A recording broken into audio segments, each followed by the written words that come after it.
بدون شک جمهوری اسلامی برای برخورد قاطع با هر رفتاری که خلاف تفاهمنامه امضا شده صورت بگیره آمادگی داره، با هر رفتاری که بخواد در واقع موجب ناامنی و یا عبور از خطوط قرمز جمهوری اسلامی ایران باشه آمادگی داره.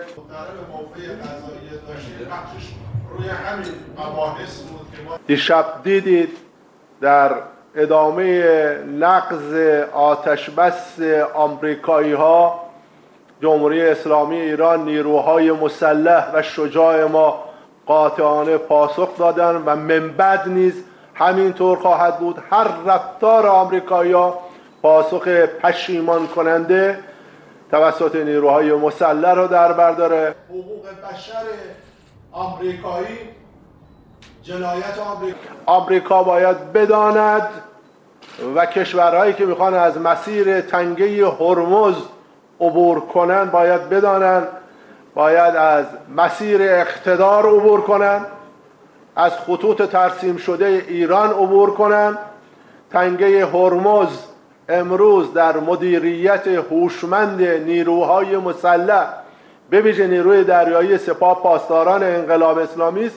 هر گونه تخطی از تدابیر، از اقدامات، از دستورات و از اون مسیری که برای این آبراه پیش بینی شده قطعا مورد برخورد قرار میگیره. استفاده حداکثری از نخبگان نیازی به بررسی نداره. صحنه گویاست، محل گویاست. مگر میشه یک مدرسه رو بمباران کنی بعد بگی سندی به دست نیومده؟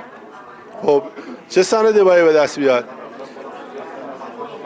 تجهیزات شما، مهماتی که شما اونجا مصرف کردید، محل، اصلا این که دیگه یک طنز عجیب و غریبی است. من که معتقدم دیگه دنیا به حرفای رئیس جمهور آمریکا مدت هاست که دیگه هیچ اعتنایی نمیکنه، چون اعتباری نداره و این موضوع هم چه آمریکایی‌ها بپذیرن چه نپذیرن یک جنایتی فجیع رقم زدن و باید در واقع پاسخگو باشن.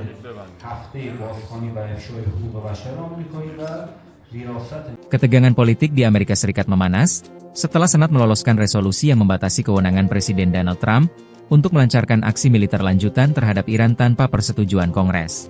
Dukungan lintas partai dalam pemungutan suara ini menjadi sinyal kuat bahwa langkah militer Amerika terhadap Iran kini menghadapi pengawasan yang lebih ketat dari para legislator. The yeas are 50, the nays are 48. The concurrent motion is agreed to.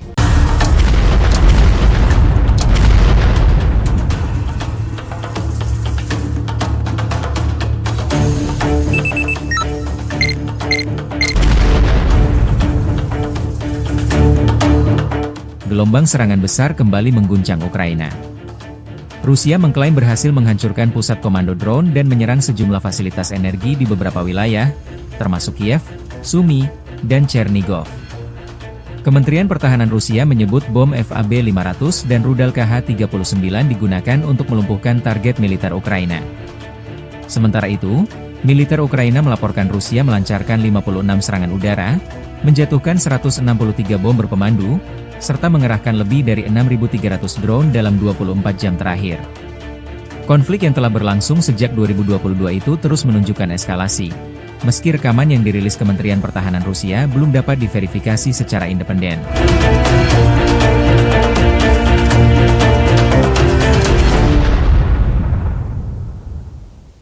Pemirsa, Amerika Serikat dan Iran mencapai kesepakatan damai setelah kedua negara bertemu secara virtual pada hari Minggu.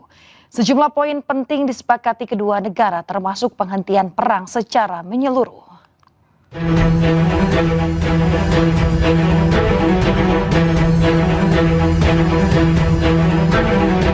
Amerika dan Iran telah sepakat berdamai meski baru bertemu secara virtual pada Minggu 14 Juni dan baru akan menandatangani kesepakatan pada Jumat 19 Juni di Swiss. Tercapainya kesepakatan dua negara ini ditandai dengan asap putih yang keluar dari Gedung Putih sebagai tradisi yang selalu dijaga di Gedung Putih. Beragam spekulasi menyebut ada upaya agar Iran dan Amerika tidak mencapai kesepakatan, termasuk spekulasi isu perbedaan pendapat di pemerintah Iran. Namun isu ini dibantah tegas oleh Presiden Iran. شورای امنیت نشستن و با قاطعیت با تمام اکثریت قاطع به اصطلاح حالا مسبب کردم الانم دارم گفتگو میکنن که ببینن چجوری هر چیزی هم که صلاح باشه رهبری نشون بده همه ما هم سپاه هم بسیج هم نمیدونم دولت همه ما اطاعت خواهیم کرد. Dikutip dari kantor berita Mer Iran, sejumlah poin telah disepakati di antaranya. Berakhirnya perang secara menyeluruh, pencabutan blokade Amerika di perairan Oman. Selat Hormuz dibuka, sanksi Iran ditangguhkan. Rencana rekonstruksi Iran senilai 300 miliar dolar Amerika. Pencairan aset Iran yang dibekukan sebesar 24 miliar dolar Amerika yang setengahnya dibayar di muka, serta pembicaraan nuklir dalam 60 hari. Sejumlah negara sudah menyampaikan dukungan dan ucapan resmi atas tercapainya kesepakatan damai Amerika dan Iran, termasuk dari Sekjen PBB Antonio Guterres.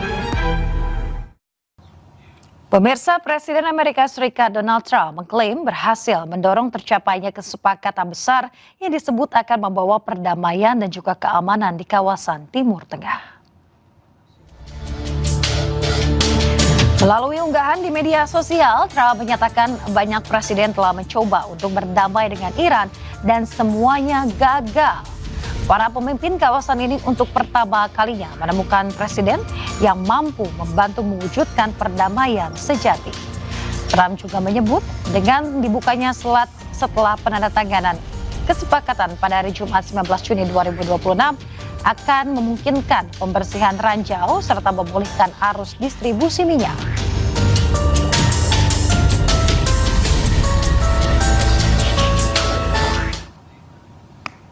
Ya, pemirsa, tentara Zionis Israel mendirikan pos pemeriksaan di daerah pedesaan Quneitra di Suriah Selatan.